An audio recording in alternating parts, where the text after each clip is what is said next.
Well, what we have here is a Phillips curve diagram, a traditional Phillips curve diagram, where we've got the inflation rate on the vertical axis in percentage points and the unemployment rate in percent on the horizontal axis. And this Phillips curve here shows you that there's a trade-off between the unemployment rate and the inflation rate, such that if you were, say, at B and you wanted to have lower unemployment to UA, then according to the Phillips curve logic, you'd have to move up this curve the way we're going to A, and the inflation rate would rise to A. So that's the logic of the curve, and I won't go into all the stuff about the instability of it, shifting and all of that at the moment, just to make this point. Now, let's say that here is what we might consider full employment, and at that point A on the curve, we go up to the curve, we have inflation rate of A, and we're at point A.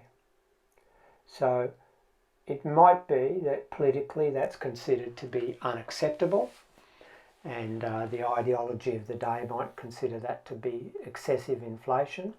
And so the logic of the Phillips curve is that the government then has to tighten fiscal policy and monetary policy and shift the economy down this Phillips curve until we get some acceptable inflation rate, B. So we want to get down to here, and we do it by shifting the economy to B. So we end up down here. And as a consequence, unemployment has risen to UB. We have what we would call involuntary unemployment, the standard world we live in now, where the unemployment rate is used as a policy tool to manipulate the inflation rate. Now, in a job guarantee world, the use of unemployment buffers is eschewed, and what we want to do is create an employment buffer.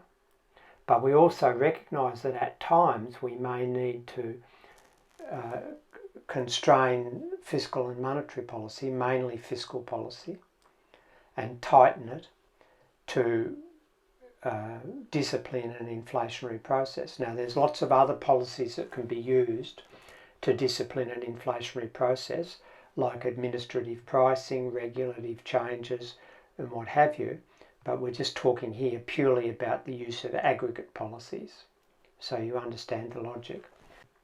As the government is tightening policy and firms are laying off workers, moving this way, of course, the job guarantee pool is increasing.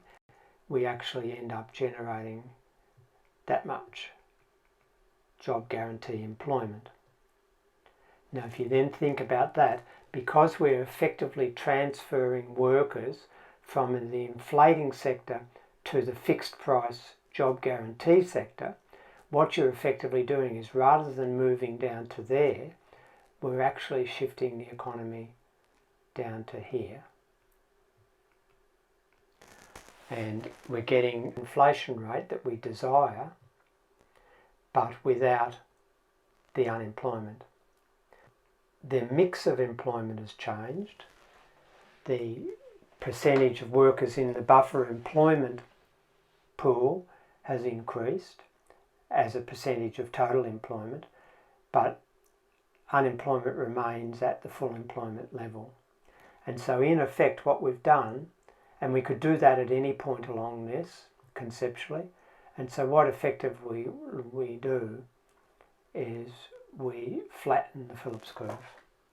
And so this becomes the Phillips curve with a job guarantee. I hope that helps.